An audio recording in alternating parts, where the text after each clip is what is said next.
کثرت سے درود پڑھنے والوں میں شامل کر لیتا ہے، کثرت سے، یعنی بہت زیادہ درود پڑھتا تھا دنیا میں۔ اس طرح کے جو لوگوں کے نام ہوں گے جو 50,000 مرتبہ درود پڑھتے ہیں، جو 10 20 40 ہزار مرتبہ روزانہ درود پڑھتے ہیں، ان لوگوں کے ساتھ اللہ تعالیٰ اس بندے کو بھی کھڑا کر دے گا جو صرف 313 مرتبہ درود پڑھتا ہے، کیونکہ اللہ تبارک و تعالیٰ درود پڑھنے والے کو پسند فرماتا ہے۔ کوئی اور عمل ایسا نہیں ہے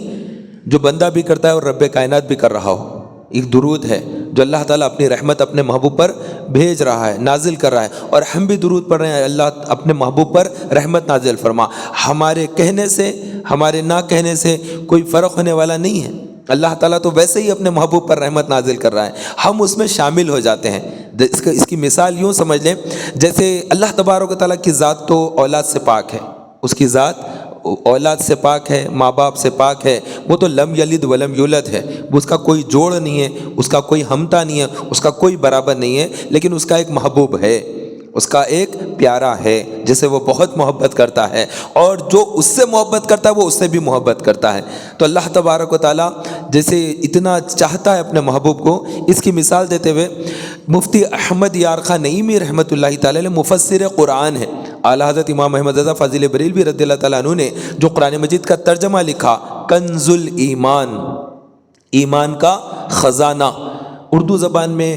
فارسی زبان میں، ہندی میں، اور کئی ایک زبانوں میں، گجراتی زبان، بہت ساری زبانوں میں اس کا ٹرانسلیشن آ چکا ہے، رومن انگلش میں بھی آ گیا ہے۔ تو بہرحال اعلیٰ حضرت فاضل بریلوی رحمۃ اللہ تعالیٰ علیہ نے جو قرآن مجید کا ترجمہ کنز الایمان لکھا، اس ترجمے کی تفسیر جس ذات نے لکھی وہ عظیم ہستی مفتی احمد یار خان نعیمی رحمۃ اللہ علیہ، جنہیں مسلمان حکیم الامت کہتے ہیں۔ حکیم الامت مفتی احمد یار خان نعیمی رحمۃ اللہ علیہ فرماتے ہیں کہ اللہ تبارک و تعالیٰ کی ذات اولاد سے پاک ہے، لیکن اللہ تعالیٰ ایک اپنا محبوب رکھا ہے جسے بہت زیادہ چاہتا ہے، اور اس کے لیے مثال انہوں نے یوں دی کہ اگر کوئی فقیر دروازے پر دستک دیتا ہے، گلی میں سے گزرتا ہے، بھیک مانگنے والا بھیکاری کہتا ہے اللہ تعالیٰ تمہارے بچوں کی خیر کرے، اللہ تمہارے بچوں کی لمبی عمریں کرے، اللہ تمہارے لیے خیر فرمائے، تمہارے لیے رحمت عطا کرے، برکت عطا کرے، ایک بھیکاری اس طرح سے دعا دیتا ہوا جاتا ہے، ایک دعا دیتا ہوا بھیکاری گلی میں سے گزرتا ہے، تو اس بھیکاری کو سن کر گھر کے افراد جان جاتے ہیں کہ یہ شائستہ انداز میں بھیک مانگ رہا ہے، یہ نہیں کہہ رہا مجھے روٹی دے دو، مجھے کپڑا دے دو، مجھے پیسہ دے دو، اس طرح سے نہیں مانگ رہا ہے، بلکہ خیر مانگ رہا ہے تمہارے بچوں کی، اس طرح سے وہ مانگنے کا انداز ہے۔ تو ہم بھی بھیکاری ہیں اللہ کے در کے، ہم بھی منگتے ہیں اللہ کے در کے۔ وَأَمَّا السَّائِلَ فَلَا تَنْهَرْ، کہ اے محبوب منگتوں کو مت جھڑکو، جو رب اپنے محبوب کو حکم فرماتا ہے کہ اے محبوب منگتوں کو دے دو،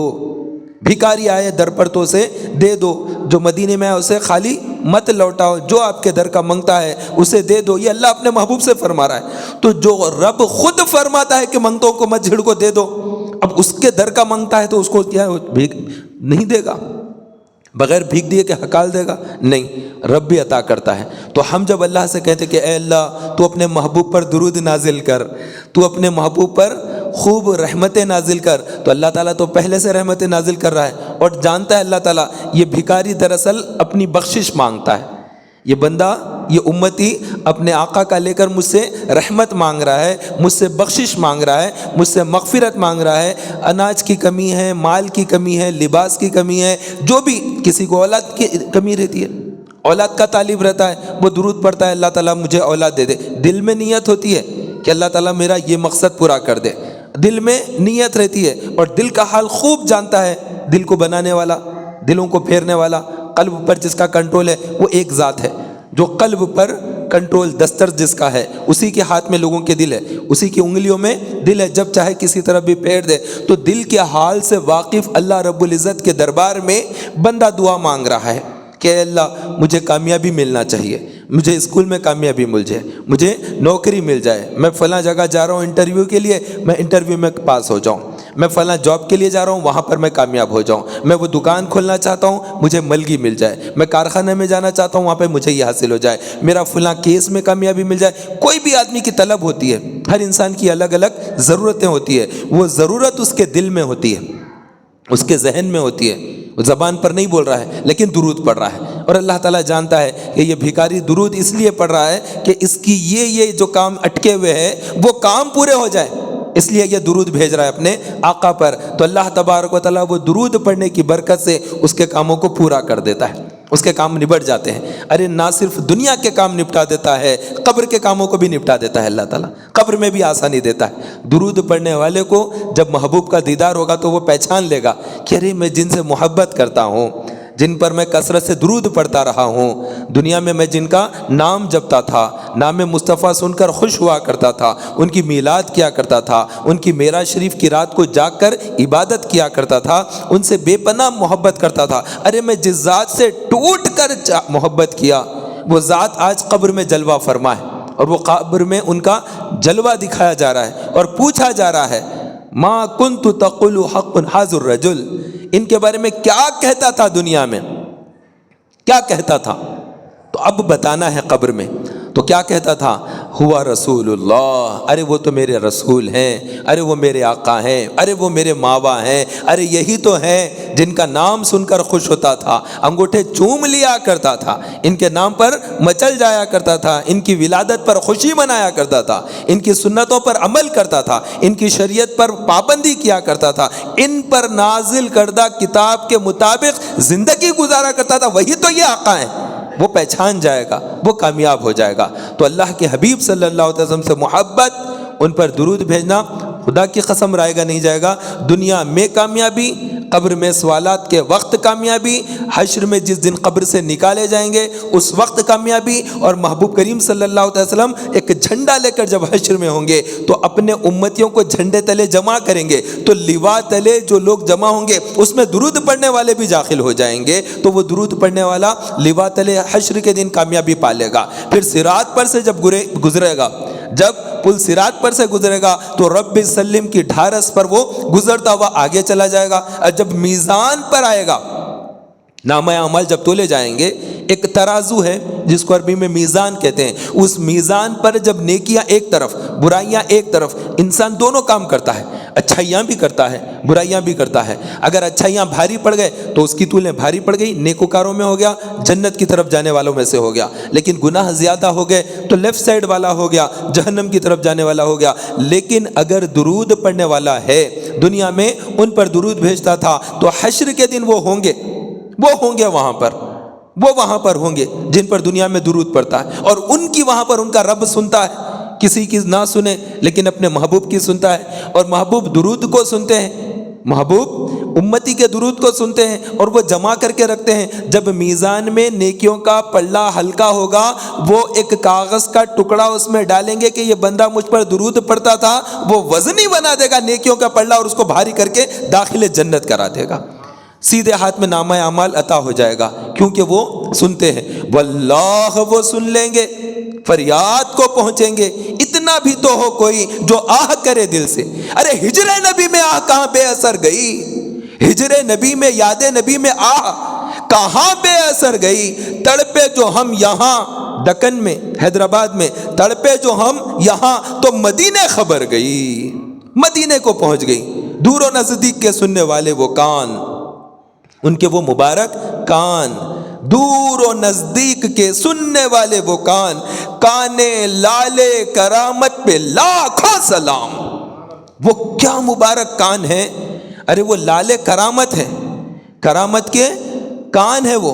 جیسے کسی سونے کی کان ہوتی ہے، چاندی کی کان ہوتی ہے، سونا نکالا جاتا ہے، سونے کی کان ہے، تو یہ کرامت کی کان، یہاں سے تو کرامتیں نکلتی ہے۔ تو یہ ہے نبی پاک صلی اللہ علیہ وسلم کے سے محبت کرنے والے امام احمد رضا فاضل بریلوی رحمۃ اللہ علیہ۔ تو وہ جو ترجمہ لکھے کنز الایمان، اس ترجمے کا حاشیہ جنہوں نے لکھا مفتی احمد یار خان نعیمی رحمۃ اللہ علیہ، تو حکیم الامت ارشاد فرماتے ہیں کہ بندہ جب اللہ کے حبیب پر درود بھیجتا ہے تو اللہ تعالیٰ خوب جانتا ہے کہ یہ میرا بندہ اپنے آقا پر اس لیے درود بھیج رہا ہے کہ میں اپنے محبوب سے محبت کرتا ہوں، تو محبوب کا صدقہ مانگ رہا ہے، جو مانگ رہا ہے اسے عطا کر دیا جائے۔ اللہ عطا کرتا ہے، تو دینے والی ذات اللہ کی ہے اور تقسیم کرنے والی ذات محمد الرسول اللہ، وہ قاسم ہے، تقسیم کرتے ہیں، اور رب موتی ہے، رب عطا کرتا ہے، اور محمد صلی اللہ علیہ وسلم تقسیم کرتے ہیں۔ تو تقسیم کرنے والا جو ہاتھ ہے وہ نبی پاک صلی اللہ علیہ وسلم کا مبارک ہاتھ ہے، تو وہ نورانی ہاتھ، وہ نبوت والا ہاتھ، ان سے محبت ان کے در کے منگتے بننا اور ان سے اپنی فریاد کرنا، یہ بڑا خوش نصیب لوگوں کا حصہ ہے۔ تو کثرت سے درود پڑھنے کا معمول بنائیے، انشاءاللہ باذن اللہ دنیا میں، قبر میں، حشر میں، صراط پر، میزان پر اور جنت میں جانے تک اللہ تبارک و تعالیٰ کے محبوب کا صدقہ ملتا ہی رہے گا۔ باآواز بلند ایک مرتبہ درود پاک پڑھیے، اللہم صلی علی سیدنا مولانا محمد وعلی آل سیدنا مولانا محمد بارک وسلم، صلاۃ و سلام علیک یا سیدی یا حبیبی یا رسول اللہ۔ اللہ تبارک و تعالیٰ نے انسان کے لیے عمل رکھا ہے، کیونکہ دنیا دار العمل ہے، یہاں پر عمل کرنا ہے، اور اس کے بعد کی جو دنیا ہوگی وہ دار الجزا ہے، وہ فنا ہو جائے گا بندہ لیکن اس کے بعد جزا اس کو ملے گی۔ تو انسان کو اللہ تبارک و تعالیٰ نے یہاں پر اچھے اعمال کا توشہ اکٹھا کرنے کے لیے بھیج دیا ہے، یہاں پر اعمال تیار کرنے کے لیے بھیجا ہے۔ اعمال اچھے تھے یا برے تھے وہ وہاں پر جانے کے بعد جانچ ہوگی۔ تو ایگزام ہال جو ہوتا ہے نا، جب بندہ لکھتا ہے، ہم ایس ایس سی کے ایگزام لکھتے ہیں، 10th کے ایگزام لکھتے ہیں، گریجویشن کے لکھتے ہیں، یہ نیٹ کا امتحان لکھتے ہیں، MBBS کا لکھتے ہیں، کوئی بھی انجینئرنگ کا لکھتے ہیں، تو امتحان کا جو حال ہوتا ہے اس میں کوئی بحث مباحثہ نہیں ہوتا کہ تم یہ کیوں لکھ رہے ہیں، یہ لکھو، کہ وہاں پر کچھ ہوتا ہے؟ نہیں، پیپر دے دیتے ہیں، جو لکھنا ہے لکھو،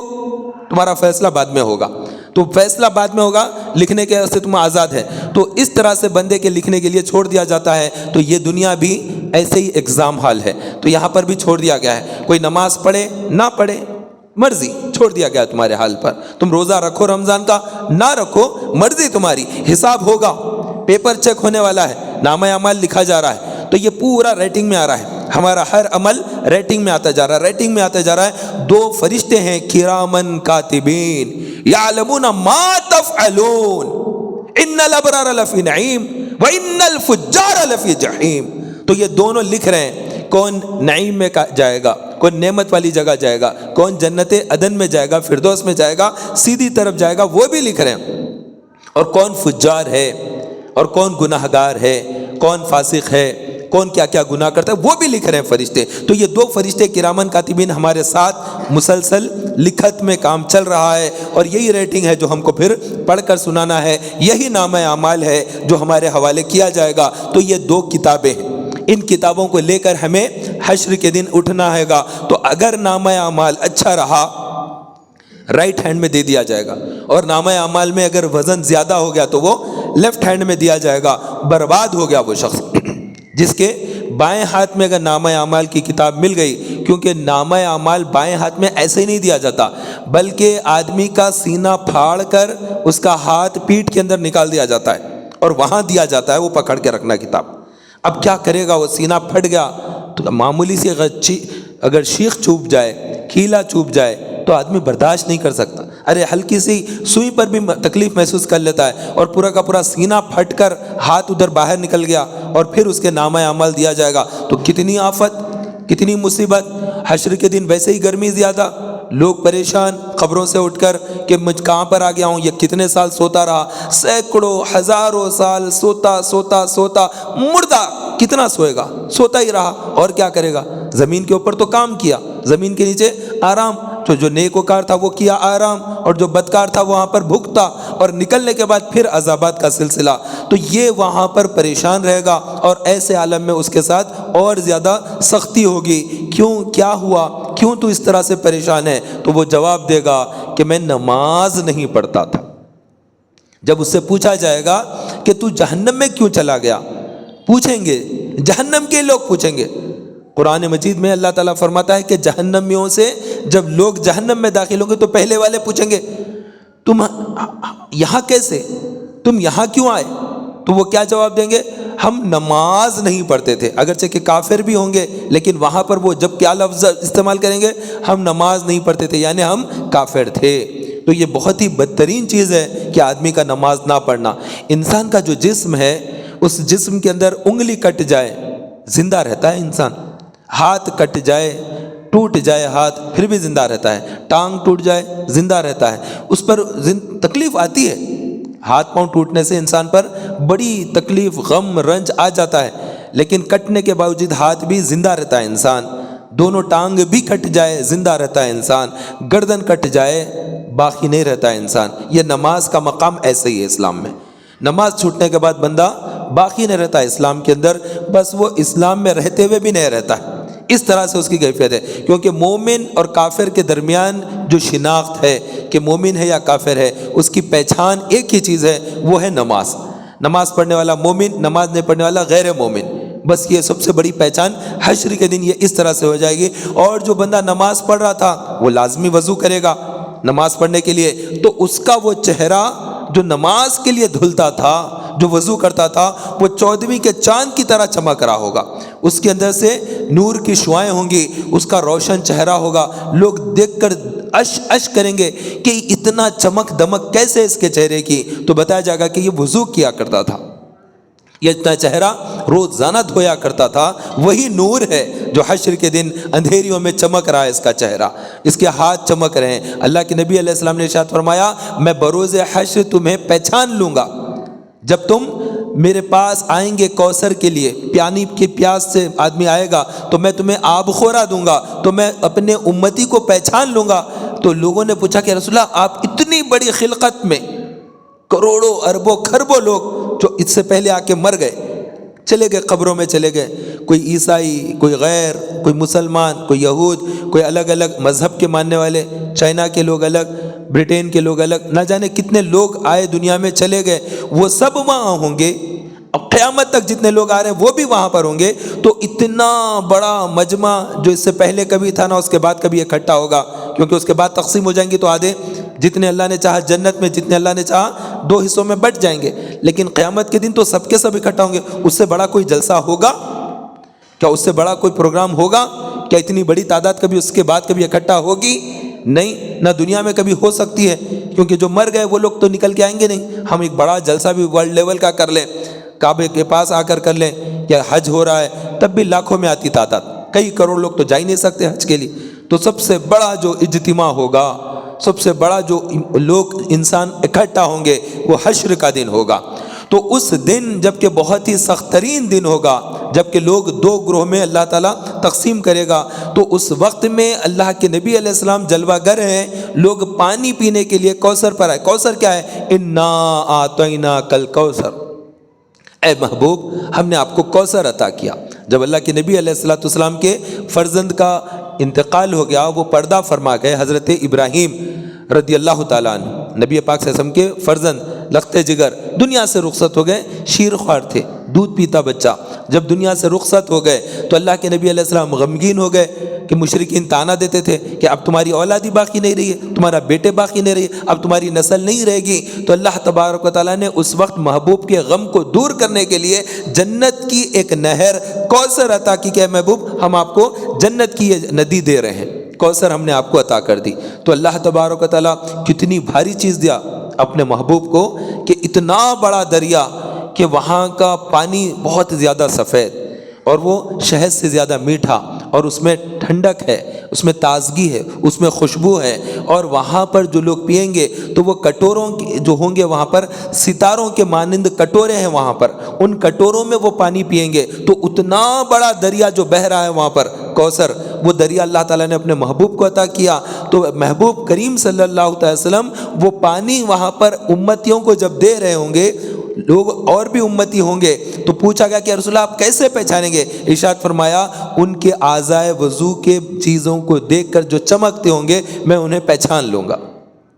چہرہ چمک رہا ہے، دونوں ہاتھ چمک رہے ہیں، مسح کیا تھا، سر کے اوپر نور نظر آ رہا ہے ایک طرح کا، اور پھر دونوں پیر ٹخنوں سمیت دھلے ہیں، وہ بھی چمک رہے ہوں گے۔ تو یہ اللہ تبارک و تعالیٰ چہرے کو چمکا دے گا۔ آج دنیا میں جیسا چہرہ ہے، لیکن حشر کے دن اعمال کے اعتبار سے ہو جائے گا چہرہ روشن یا پھر خوفناک سیاہ۔ تو اللہ تبارک و تعالیٰ جس کو بخش دیا، عمل کا توشہ دے دیا کہ تو نماز پڑھ لے، تو بندے کے دن میں زندگی میں برکت آ جاتی ہے، وہ نماز پڑھتا ہے۔ تو یہ نماز پڑھ لیا میں ظہر، اب عصر کے درمیان میں یہ کام کرنا ہے، عصر کی نماز ہو گئی، مغرب کے لیے اتنی دیر باقی ہے، اتنی دیر میں یہ کام کر لوں گا۔ اتنی برکت، کیونکہ ٹائم ٹیبل ایک مشین کی طرح وقت زندگی کا جو گزر رہا ہے اس کے دماغ میں چلتا رہے گا، یہ ٹائم، اب یہ ٹائم تک یہ کرنا ہے، کام سرکتے جائیں گے، کام نبٹتے جائیں گے، یہ بہت سارے کام وہ دنیا میں کر لے گا۔ اور جو نماز نہیں پڑھتا ہے اس کو پتہ ہی نہیں چلے گا کہ کیا ٹائم ہو رہا ہے، وہ سوتا پڑا ہوا ہے، وہ کاروبار میں پڑا ہے، اس کو دن بھر کا مال کمانا ہے، مال کمانا ہے، مال کمانا ہے، وہ پورا مال کما کے لایا، دوسروں کو کھلایا، خود اپنے پیٹ کے لیے کتنا کھائے گا، کتنی اس کو حاجت تھی، یہ تو دوسروں کے لیے کمایا ہے، یہ بیوی بچوں کے لیے کمایا ہے، اپنی نمازیں گوایا ہے، یہ برباد ہو گیا۔ اس نے خود نمازیں چھوڑ کر دوسروں کے لیے کیا، اور وہ کوئی ایک نیکی دینے والے نہیں ہیں، حشر کے دن وہ تو جان چھوڑیں گے۔ ماں جب اکلوتے سے چھوٹ بھاگے، آ کہہ کر بلاتے یہ ہیں، باپ جہاں بیٹے سے بھاگے، لطف وہاں فرماتے یہ ہیں، انا آتیناک الکوثر، ساری کثرت پاتے یہ ہیں، رب ہے موتی یہ ہیں قاسم، رزق اس کا ہے کھلاتے یہ ہیں۔ یہ کون ہے؟ رسول پاک صلی اللہ علیہ وسلم کی ذات ہے، یہ عطا کرنے والی ذات۔ تو انہوں نے کام آنا ہے، ان سے محبت کرنا ہے، اور ان کی شان نرالی ہے۔ اللہ تبارک و تعالی حشر کے دن کو سجائے گا، اتنا بڑا مجمع اکٹھا کرے گا، اور اس مجمع میں اللہ تعالیٰ کیا دکھا رہا ہے؟ شان محبوبی دکھانا ہے۔ فقط اتنا سبب ہے انعقاد بزم محشر کا، محشر کی بزم کو انعقاد عمل میں لانے کا ایک ہی ریزن ہے، ایک ہی وجہ ہے، فقط اتنا سبب ہے انعقاد بزم محشر کا کہ ان کی شان محبوبی دکھائی جانے والی ہے۔ ان کی کیا شان ہے اللہ دکھانے کے لیے حشر کا دن رکھا، ورنہ اللہ تبارک و تعالیٰ اگر فرما دے اتنے لوگ نیک ہیں سب جنت میں جائیں گے، اتنے لوگ برے ہیں سب جہنم میں جائیں گے، ختم فیصلہ۔ لیکن اللہ تبارک و تعالیٰ گناہ گاروں کو کھڑا کرے گا، نامہ اعمال تولے گا، گناہ گار وہاں پر روئیں گے، چیخیں گے، چلائیں گے، تڑپیں گے، فرشتے اسے گھسیٹ کر لے جائیں گے کہ یہ بے نمازی تھا، یہ شرابی تھا، یہ جواری تھا، یہ گناہ گار تھا۔ اس وقت کون وہ ہے جو اس وقت امت کے کام آئے؟ وہ ایک ذات ہے جس کی اللہ تبارک و تعالیٰ شفاعت کو قبول کرے گا، اور اللہ کے نبی علیہ الصلوۃ والسلام اس وقت اپنی مبارک پیشانی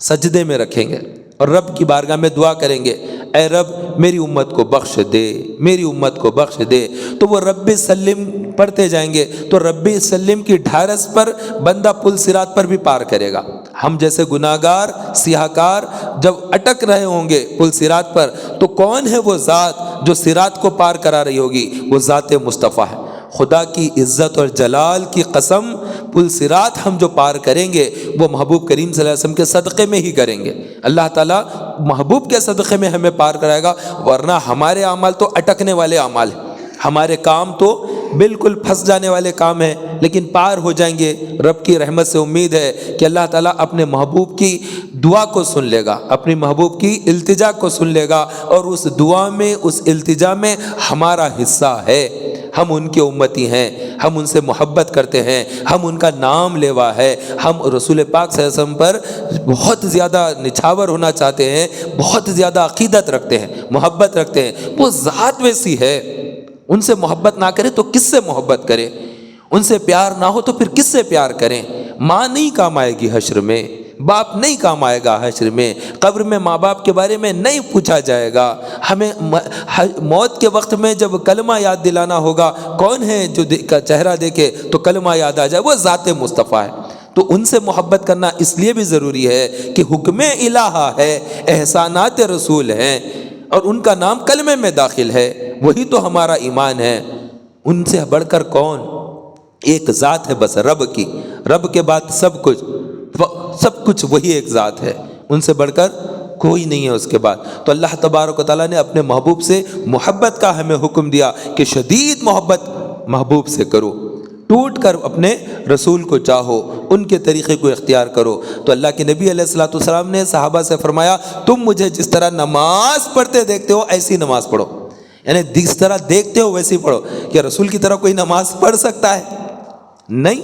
کوئی نہیں پڑھ سکتا۔ اس لیے اللہ کے نبی علیہ السلام نے فرمایا تھا، جیسے تم دیکھتے ہو میں نماز پڑھتا ہوں بس ویسی نماز پڑھو۔ وہ اللہ کے نبی علیہ السلام کی نماز تو وہ نماز الگ ہوتی ہے، ان کی نماز کیا ہے؟ وہ تو رب کے ساتھ ہے، وہ تو رب کا دیدار کرتے ہیں، وہ تو روزہ ہوتے ہیں لیکن رب سے ملاقات کرتے ہیں روزے کی حالت میں۔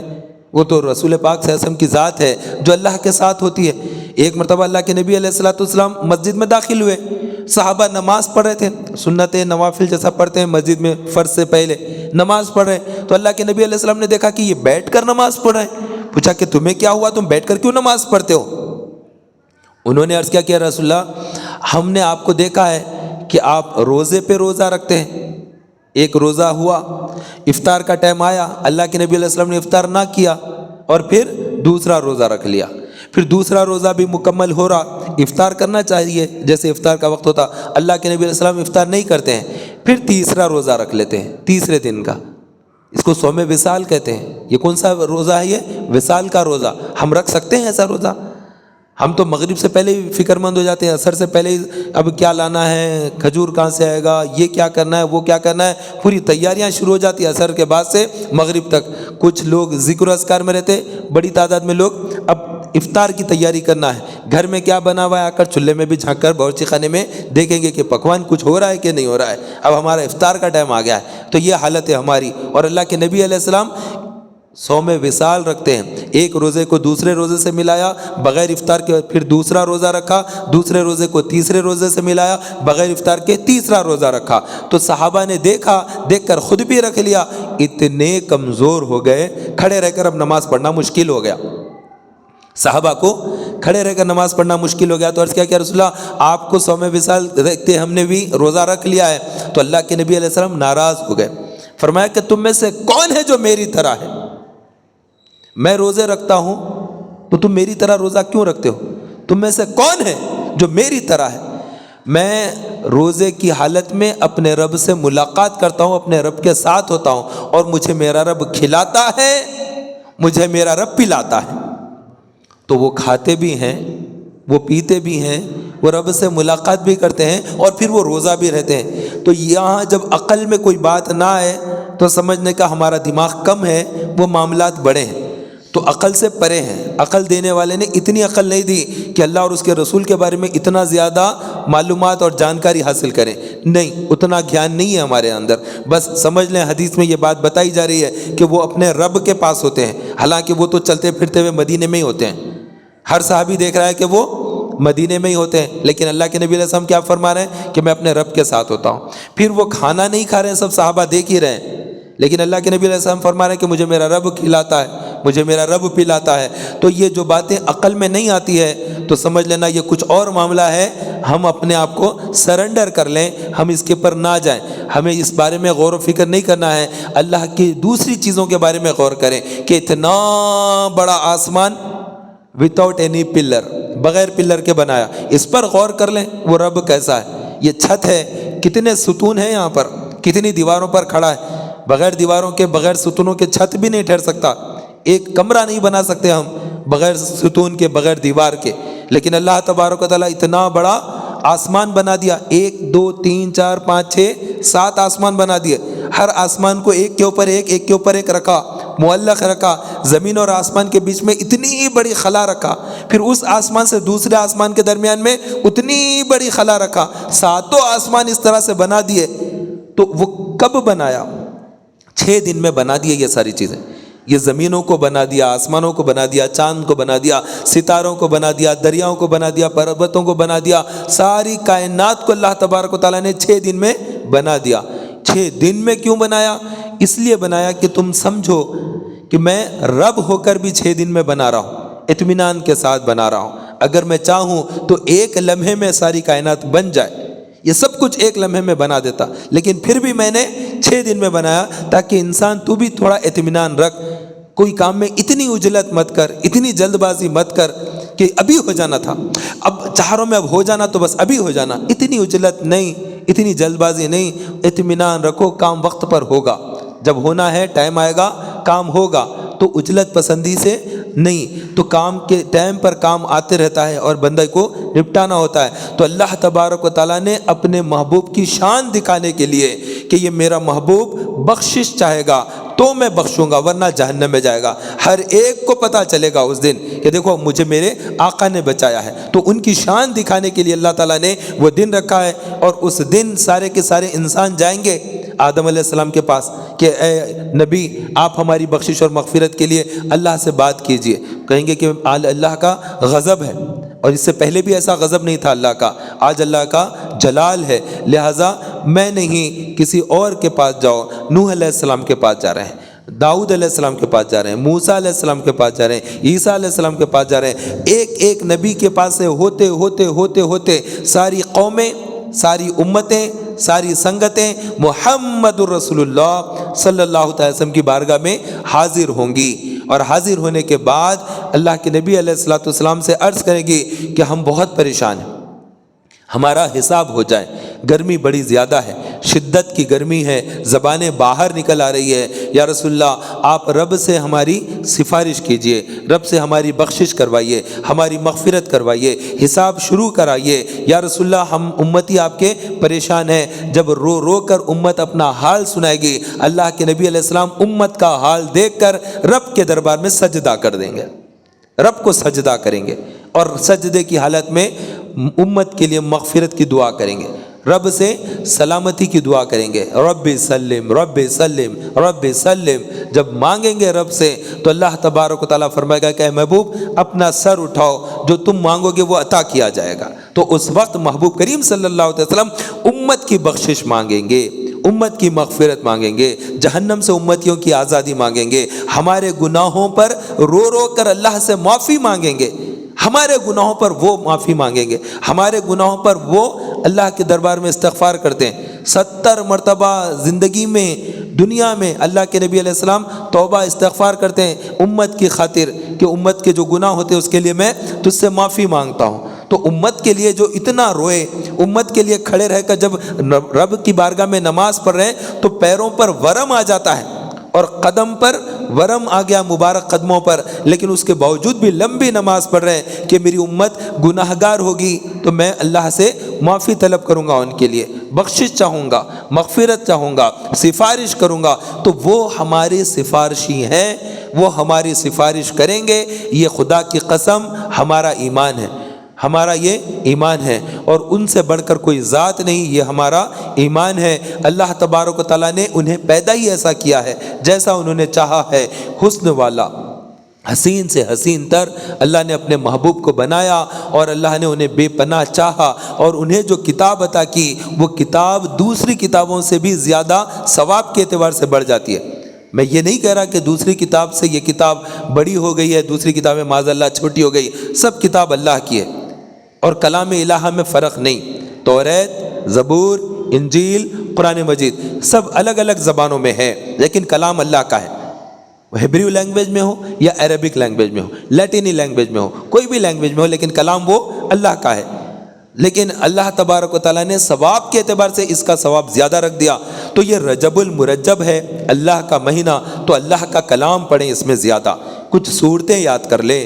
کچھ دین کے لیے وقت زیادہ نکالیں، اپنی آخرت کی تیاری کریں۔ اللہ کا مہینہ رجب چل رہا ہے، اور بہت قریب معراج کی مقدس رات آنے والی ہے۔ تو یہ معراج کیا ہے؟ اللہ نے اپنے محبوب کو تمام نبیوں سے اعلیٰ افضل کیا، اولا کیا، بالا کیا، تو ہر ایک کو جو جو الگ الگ معجزے دیے،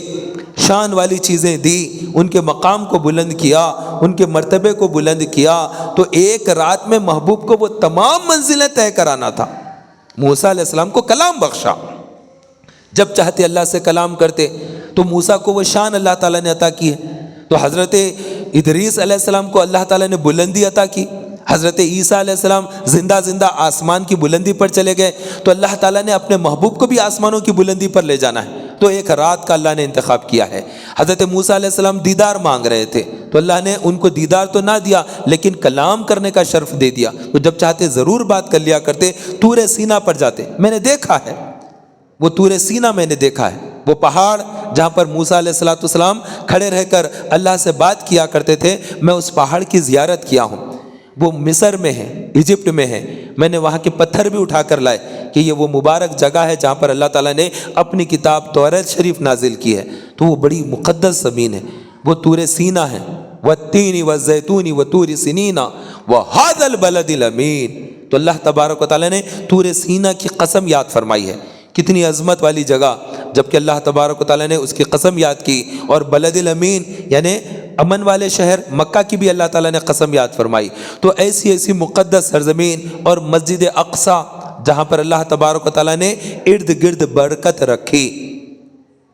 سبحان الذی اسریٰ بعبدہ لیلا من المسجد الحرام الی المسجد الاقصیٰ، اللہ تبارک و تعالیٰ اپنے محبوب کو راتوں رات جو سفر کرایا بندے خاص کو، شہر مکہ سے مسجد اقصیٰ، وہ مقدس رات یہی مہینے میں آتی ہے، اسے ہم معراج النبی کہتے ہیں، عروج کی رات، معراج کی رات، بلندی کی رات، رفعت کی رات، عظمتوں کی رات، وہ رات آنے والی ہے، وہ رات قریب آنے والی ہے۔ تو اس رات کی عبادت بڑی خیز عبادت ہے۔ وہ رات سونے کی رات نہیں ہے، جاگنے کی رات ہے۔ قسمت میں بہت سی راتیں ایسی ہوتی ہے جو آدمی سو کر گزارتا ہے، لیکن ایک رات ایسی بھی آتی ہے جس میں نصیب کو جگانا ہوتا ہے، جاگنا ہوتا ہے۔ تو وہ مقدس رات آپ تحریک اسلامی کے اسی مرکز پر آئیے، سنی مرکز پر۔ مسجد کا ثواب بہت بھاری ہوتا ہے، کہیں پر بھی گزاریں گے تو اس کا ثواب اپنی جگہ پر، لیکن مسجد کے اندر جو رات گزرتی ہے اس کا ثواب 70 گنا زیادہ ہو جاتا ہے کہ عبادت مسجد میں رہ کر کیا ہے۔ تو آپ اس چیز کا خاص طور پر لحاظ رکھیے، شب معراج مسجد کے اندر انشاءاللہ تعالی گزارنا ہے کہ اللہ کے نبی علیہ السلام نے بھی معراج کی رات مسجد اقصیٰ گئے، میں گیا ہوں، معراج کی رات میں نے مسجد اقصیٰ میں گزاری ہے۔ اس سے پہلے 2023 کے اندر شب معراج جب تھی تو ہم الحمدللہ عز و جل مسجد اقصیٰ میں ہم نے وقت گزارا ہے۔ اللہ تبارک و تعالیٰ کی عطا سے، اس کے کرم سے مسجد اقصیٰ میں رہے، وہاں پر عبادت کی، وہاں پر وقت گزارا، تو یہ اس کے محبوب کا صدقہ ہے، کیونکہ ایک بڑی تمنا تھی کہ جو شب معراج ہے وہ معراج میں مسجد اقصیٰ جاؤں اور وہاں پر اپنے محبوب کریم صلی اللہ علیہ وسلم نے جہاں امامت کی ہے میں وہاں جا کر نماز پڑھوں۔ تو میں نے اس مسجد میں اس رات میں نماز پڑھی ہے، بہت ہی شاندار مسجد، اور بنایا حضرت سلیمان علیہ السلام نے جو نبی داؤد علیہ السلام کے بیٹے ہیں، میں نے ان کے مزارات پر حاضری دی ہے۔ بڑی مبارک سرزمین، وہاں کے لوگ بڑے اچھے لوگ۔ میں جب گیا تھا تو شب معراج رات کا ایک حصہ گزر گیا، اب مسجد کو بند کر رہے ہیں وہ لوگ، تو اب ہم بولے کہ چلو اب رات کا کافی حصہ گزر دیا، فوجی آتے بند کرتے ظالم، تو ہم لوگ مسجد سے باہر نکل گئے، اور پھر معلوم ہوا کہ ادھر بازار ہے، تو ہم چلے گئے بازار میں جا کر فلسطین کے کچھ چیزیں خرید لیں گے۔ تو میں نے وہاں پر شایا خریدا ہے، جو جمعہ کے دن شایا پہن کر خطبہ دیتے ہیں نا جمعہ کے دن، تو میں غریب نواز مسجد کا خطیب ہوں، کوکٹ پلی کی مسجد غریب نواز کا، تو میں نے شایا خریدنا تھا، میں نے جا کر شایا خریدا۔ تو ہم جا کر فلسطین کے بازار سے شایا خریدے، اور خریدنے کے بعد جب واپس آ رہے ہیں تو انہوں نے شہر کے اس حصے کا دروازہ بھی بند کر دیا، یہودی فوجیوں نے وہ دروازہ بند کر دیا۔ اب ہماری لاج ادھر ہے، ہم کو ٹھہرنا ادھر ہے، کیونکہ ہم لوگ جو گئے تھے ایک سائیڈ میں ہے، اب دروازہ انہوں نے بند کر دیا، اب ہم ادھر اٹک گئے ہیں۔ اب رات کے حصے میں وہ پھر گشت کریں گے، بڑی مشکل، لوگ جب سو جائیں گے رات کے حصے میں، ایک بڑا خطرناک موقع آ گیا تھا، وہ رات بڑی ڈینجر رات آ رہی تھی ہم پر، لیکن اللہ تبارک و تعالیٰ کا کرم یہ ہوا، فلسطین کا ایک بچہ جس کی عمر شاید 13-14 سال کی ہوگی، وہ لڑکا آیا اور ہمیں دیکھا کہ، اور وہ پہچان گیا، سمجھ گیا کہ یہ مسلمان ہے، اور یہودیوں نے انہیں اس طرح دروازے بند کر کر ادھر اٹکا دیا ہے۔ اور اس سے پہلے بھی یہ لوگ کرتے رہے ایسا کہ زائرین جو آتے ہیں مسجد اقصیٰ کے لیے، حضرت ابراہیم علیہ السلام کی بارگاہ کی زیارت کے لیے گئے تھے ہم، وہاں پر مزار ہے، الخلیل بول کے علاقہ ہے فلسطین میں، تو ابراہیم علیہ السلام کی زیارت کے لیے میں گیا تھا وہاں پر، تو ابراہیم علیہ السلام ہے، اسی چھت کے نیچے اسحاق علیہ السلام ہے، پھر اس کے بازو میں یعقوب علیہ السلام ہے، ان کے بازو میں پھر یوسف علیہ السلام ہے، پھر ان کے ازواج ہیں، تینوں کے ازواج ہیں وہاں پر، حضرت ابراہیم علیہ السلام کی زوجہ حضرت سیدہ سارہ رضی اللہ عنہ کا مزار ہے وہاں پر۔ تو بہرحال ایک بہت ہی عجب منظر رہتا وہاں پر، بہت ہی عجب منظر، میں کیا بیان کروں، مجھے بیان کرنا بھی نہیں آتا، وہ باتیں میں کیسے بتاؤں جو میں نے وہاں پر دیکھا ہے۔ تو اس طرح ہم وہاں پر زیارتیں کریں، باہر نکلے، ظالموں نے ہمارے دروازے کو بند کر دیا، تو وہاں پر ایک کم عمر بچہ 13 سال 14 سال کا فلسطینی لڑکا آیا میرے پاس اور آ کر کہنے لگا، تو دروازہ انہوں نے بند کر دیا ہے، میں تمہیں ادھر چھوڑ دیتا ہوں۔ پھر وہ مجھے لے گیا، میرے ساتھ اور بھی ساتھ کے لوگ تھے، ان سب کو لے کر وہ گلیوں میں سے، چھوٹی چھوٹی گلیوں میں سے، گھروں میں کے پاس سے لے جا کر سڑک پار کرا دا کر، وہ دروازہ بند تھا لیکن دیوار کے کسی اور حصے سے لے جا کر اس نے مجھے میرے لاج کی طرف چھوڑ دیا الحمدللہ تعالیٰ۔ یہ اتنے اچھے بچے ہوتے ہیں فلسطین کے، بہت دلیر، ایک دم ان کا دل مضبوط، ہمارے جیسے کچے کمزور نہیں، ڈرنے والے نہیں، نڈر بے خوف یہود سے مقابلہ کرنا ہے، عالمی طاقتوں سے مقابلہ کرنا ہے۔ انہیں 1 سال سے زیادہ کا عرصہ ہوا مسلسل بمباری، ہمارے علاقوں کو اگر پولیس گھیر لے، فوج گھیر کے ہم کو اگر بندوقوں سے گولی مارے، تب ہم لوگ ہار جائیں، ڈر جائیں، گھبرا جائیں کہ اب کیا ہوگا، لیکن وہاں پر بندوقوں سے گولی نہیں مار رہے ہیں، سیدھا سیدھا جہازوں سے آ کے پوری بستی میں بماں گرا رہے ہیں، اور پھر اب جہازوں سے بھی نہیں، انہوں نے پھر اس کے بعد اسٹار وار کی طرح بموں کو لا کر کمپیوٹر کے اوپر سے جس جگہ پر لے جانا ہے میپ میں دیکھ کر بٹن دباتے ہیں، اس بلڈنگوں کو بمباری سے اڑا دیتے ہیں۔ اس طرح انہوں نے تباہ کیا، سارے کروڑوں مسلمانوں کو غمگین کیا، اور ہزاروں کی تعداد میں خواتین شہید ہو گئی، بچے شہید ہو گئے، ان کی عمارتیں مسمار ہو گئی، فلسطین کو پورا تباہ کیا، غزہ کو تباہ کیا، پھر لبنان پر بمباری کی، لبنان کو تباہ کر دیا، پھر سیریا کی طرف آئے، دمشق کو تباہ کر دیا، پھر یہودیوں نے امریکیوں نے پھر ایک مرتبہ حملہ کیا تو یمن اور صنعا کو تباہ کرنے کی طرف چل پڑے، پھر اس طرف میں آئے تو انہوں نے وہاں پر جارڈن کے جو علاقہ بارڈر ہے اس بارڈر کو وہاں پر تباہ کاری کی، اور پھر اس کے بعد جو مصر کا سے جو راستہ آتا ہے فلسطین کے اندر اس راستے کو برباد کر دیا کہ مسلمان ادھر سے ادھر جا نہ سکے۔ تو میں چونکہ وہ علاقوں میں پھرا ہوا ہوں، میں جارڈن میں، ایجپٹ میں اور یہ تمام علاقوں میں، مصر کے ان علاقوں میں میں پھرا ہوں، فلسطین کی سرزمین پر میں پھرا ہوں، وہاں گیا ہوں، تو ان چیزوں کو بہت جلدی سمجھ آتا ہے کہ انہوں نے کتنا زیادہ ظلم اٹھایا ہے، کتنی وہاں پر مسلمانوں کے لیے تباہیاں انہوں نے وہاں پہ مچائی ہے۔ تو بہت زیادہ تباہ و برباد ہونے کے بعد آج جو ہے وہ ٹریٹی ہوئی جس کے اندر سیز فائر ہوا، جنگ بندی کا اعلان کرتے ہوئے ٹریٹی جو ہے حماس کے ساتھ انہوں نے کی۔ بس اللہ کا شکر اور کرم ہے کہ وہ ٹریٹی کے ذریعے ایک بڑی آفت ٹلی، ایک بڑی مصیبت مسلمانوں پہ سے ٹلی، اور اب قتل عام اتنا زیادہ نہیں ہو رہا ہے، لیکن وہ ابھی بھی کر رہے ہیں، ابھی بھی جہاں مسلمانوں کی تعداد رفا کیمپ پر ابھی بھی بمباری کر رہے ہیں، اور بھی حیلا کیمپ وغیرہ جتنے مسلمانوں کے کیمپ ہے، کیمپ کیا تھا جہاں پر آبادیاں تھیں انہیں برباد کیا، بمباری کی، تو وہاں سے نکل کر وہ ایک میدان میں جا کر ٹھہر گئے، وہی میدانوں میں انہوں نے گھر بنا لیا، وہی ایک کیمپ بن گیا جیسا رفا کیمپ، اس کیمپ کو لا کر انہوں نے پھر بمباری کر دی۔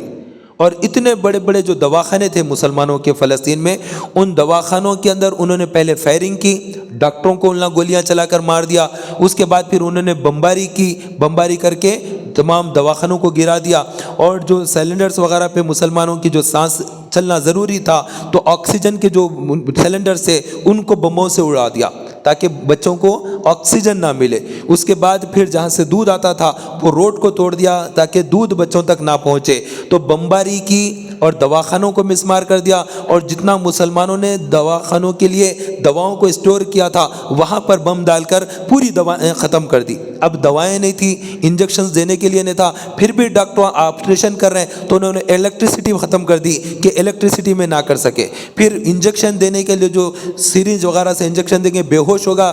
چونکہ جو بم سے جو پتھرے وغیرہ دھس جاتے اس کو نکالنا ہے تو انجیکشن دے کر بے ہوش کر کے نکالنا ہے، تو انہوں نے ظالموں نے انجیکشن بھی نہ دے سکے یہ لوگ، اتنا جو ہے تمام چیزوں کو برباد کر دیا۔ تو اب ایسے ہی حالت میں انہوں نے آپریشن کیا بغیر انجیکشن دیے۔ اب آپ بتائیں کیا تکلیف گزری ہوں گی۔ فلسطین کے مسلمانوں پر کتنی آفتیں توڑ دی انہوں نے، کتنی بلائیات کو ڈالا انہوں نے۔ پھر اس کے بعد کیا ہوا، یہ ساری طاقت جس نے دی تھی وہ امریکہ، لاس اینجلس، اس کے بعد اللہ کی آگ بھڑک اٹھی امریکہ کے ایک سب سے بڑے شہر کے اندر، اور ان کے 160 بلین ان کے جل گئے، 12,000 عمارتیں امریکہ کے لوگوں کے جل گئی۔ اللہ نے ایک عجیب و غریب آگ بھیجی اور وہ آگ جل اٹھی، اور وہ بھی سمندر کے ساحل سے آ رہی ہے، سمندر کے پاس سے آگ آ رہی ہے۔ یہ کیسی آگ ہے جو سمندر سے آتی ہے، بھیج رہا ہے اللہ، اور آ رہی ہے آگ امریکہ کے شہر کے اندر، اور وہ بھی ہالی ووڈ جو فلموں کا بہت زیادہ جہاں پر بنتا ہے، اور جو پیسوں کے اعتبار سے جو سمجھو آپ کیپٹل سٹی جیسا ہوتا ہے، انڈیا کا کیپٹل دہلی، لیکن اگر معاشی اعتبار سے دیکھیں گے تو وہ ممبئی ہوگا، کہ اس میں پیسوں کا بہت زیادہ ہوتا ہے، کہ وہاں پہ بالی ووڈ ہے، یہاں پر سمندر ہے، یہاں پر تجارت ہے، تو یہ ایک شہر ہوتا ہے جو معاشی اعتبار سے ملک کو مضبوط کرتا ہے۔ تو امریکہ کے اندر جو شہر امریکہ کو معاشی طور پر مضبوط کرتا ہے، وہ شہر، وہ علاقہ، وہ ڈسٹرکٹس، لاس اینجلس، وہ اس کے اندر آگ لگی، اور حیران کن آگ ایسی کہ پہلے گرمی شروع ہوتی ہے، پورا علاقہ گرم ہوتا ہے۔ اب دیکھو اللہ کا عذاب کیسا تھا، اللہ کی پناہ، اللہ کی پناہ۔ تو پہلے آگ کی طرح گرمی آتی ہے، اور گرمی سے سارا ماحول پہلے گرم ہوتا ہے، پھر اچانک آگ بھڑکتی ہے، بھڑک کر ایک علاقے کے جنگل کو جلاتی ہے. اب وہ جیسے جنگل کی آگ جلتی ہے تو وہاں سے ہوا چلنا شروع ہوتی ہے, تو وہ ہلکی سی ہوا اطراف کے آگے کے علاقے کو گرم کرتی ہے, کیونکہ آگ جل رہی ہے. آگ کی جو گرم ہوا ہے, پہلے سے جہاں گرمی ہے, اس گرمی کے جھاڑوں کو اب یہ آگ کی جو ہوا ہے وہ آ کر گرم کر رہی ہے. آپ دیکھو اللہ کا نظام کیا عجیب و غریب نظام ہے. تو یہ گرم ہو گیا علاقہ, پھر اللہ نے ہوا کو تیز کیا تو 140 کی اسپیڈ سے 130 کی اسپیڈ سے اب جھاڑ اکھڑ کر جانا شروع ہوئے. اب ایسے ہوا کے جھونکے اور وہ آگ کا چانا, اور جانے کے بعد وہ آگ نے اتنے جنگل کو جلایا کہ وہ جنگل جلتے جلتے وہ پورے شہر میں آئے, جھاڑ سب جلتے ہوئے, اور اس کے بعد پورے گاڑیوں کو, ان کے بلڈنگوں کو, اونچی اونچی عمارتوں کو, 12,000 بلڈنگوں کا انہوں نے ڈکلیئر کیا کہ ہماری 12,000 سے زیادہ بلڈنگز, عمارتیں, کنسٹرکٹڈ جو چیزیں ہیں یہ سب جل کر فنا ہو گئے, کوئی چیز باقی نہیں رہی. آگ نے پورا گھر مکمل طور پر جلا دیا. بجھانے کے لیے اگر کوئی جہاز آ رہا تو وہ جہازوں کی حالتیں خراب ہو گئی, اتنی خوفناک آگ. تو یہ کیسی آگ تھی, یہ کیوں آئی, اور کیسا غضب ہے اللہ کا. پھر یہ جگہ اس سے پہلے بھی آگ آئی ہے لیکن اتنی نہیں, وہ گرم ہوائیں وہاں پر چلی ہے, ہوائیں چلی ہے اس سے پہلے بھی, لیکن اتنا زیادہ نقصان نہیں. تو فلسطین کے لیے مالی تعاون کرتے ہوئے, فری میں بم دیتے ہوئے, فری میں ہتھیار دیتے ہوئے, فری میں بڑے پیمانے پر جنگی ساز و سامان دیتے ہوئے, فلسطین کے خلاف میں, مسلمانوں کے خلاف میں, عربوں کو بے عزت کرنے کے لیے, مسلمانوں کو رسوا کرنے کے لیے اتنا بھاری مقدار میں جو ہتھیار امریکہ نے سپلائی کیا اور اس کو اسرائیل نے یوز کیا, اور پھر امریکہ کے ہتھیار سے تباہ تاراج کیا مسلمانوں کو, اور اتنا جو خرچ کیا اس نے, تو بتاتے ہیں وہ 15 بلین 16 بلین کا خرچ کیا اس نے. امریکہ نے 16 بلین خرچ کیے مسلمانوں کے قتل عام کے لیے, فلسطین کے مسلمانوں کے قتل عام کے لیے. ادھر 16 بلین تھے تو اللہ تعالیٰ نے 160 بلین ان کے جلا ڈالے آگ میں. اتنا خرچہ آیا جنگ پر, وہ رو رہے تھے کہ جنگ پر خرچہ بہت آیا. انہیں غم اس بات کا نہیں ہے کہ کتنے مسلمان شہید ہو گئے, کتنے بچے یتیم ہو گئے, کتنے کم سن بچے قتل کر دیے گئے, کتنی عورتیں تباہ کر دی گئی, کتنا توڑ پھوڑ ہو گیا, کتنی مسلمانوں کی عمارتیں تباہ ہو گئی. اس پر نہیں, انہیں خرچے پر تھا اپنے غم. تو اللہ نے ایک آگ بھیج کر 16 بلین پر, جو 16 بلین پر جو غمگین تھے, انہیں 160 بلین کا اللہ تبارک و تعالیٰ نے آگ میں جلا دیا. وہ خود ڈکلیئر کرتے ہیں, آپ ان کے خود کے پیپرز پڑھ لیجئے, آپ ان کے خود پیپرز پڑھیے, آپ ان کے خود کے چینلز میں دیکھیے, وہ لوگ ڈکلیئر کر رہے ہیں کہ 160 بلین وی پیپل لاس امریکہ. لاس اینجلس میں اتنا پھونک دیا ہے, آگ نے اتنا جلا دیا ہے, ابھی بھی آگ کنٹرول کے باہر ہی چل رہی ہے, اور وہ آگ اپنا کام کرے جا رہی ہے. حالانکہ انسان جو مرے ہیں ان کی تعداد کم ہے. لاس اینجلس میں جو لوگ مر گئے, جل گئے, کھپ گئے, ان کی تعداد 30 کے اندر بتائے تھے. ابھی 1-2 دن میں کچھ اور بڑی ہوگی, لیکن وہ لوگ جگہ چھوڑ کر بھاگ گئے, کیونکہ اللہ تعالیٰ نے نہیں چاہا انسانوں کو مارے, بلکہ ان کی پراپرٹیز کو جلانا چاہا اللہ نے, تو اتنا کیا. اور اگر وہ چاہتا بجلیاں راست گرا کر بھی ختم کر دیتا, لیکن انہیں انسانوں کو ختم نہیں کیا, بلکہ ان کو مالی نقصان دینا تھا, تو مالی نقصان حکومت نے ہوا. اس کے بعد اب یہ لوگ آ گئے سیدھا سیدھا کہ ہم اب ٹریٹی جو ہے دستخط کرتے ہیں, ختم کرتے ہیں جنگ کو. اتنا بھاری نقصان کے بعد اب ان کے پاس اتنا نہیں کہ اور لڑیں اور نقصان نہیں اٹھائیں گے. تو بددعائیں رنگ لاتی ہے, مظلوم کی بددعا خدا کی قسم رائگاں نہیں جاتی. اللہ کے نبی علیہ السلام نے ارشاد فرمایا, مظلوم کی بددعا سے بچو, یہ بددعا چنگاری کی طرح آسمان تک پہنچتی, یہ آگ کی طرح پہنچتی ہے آسمانوں تک. تو مظلوم ہے فلسطین کے مسلمان, وہ ہمارے بھائی ہیں,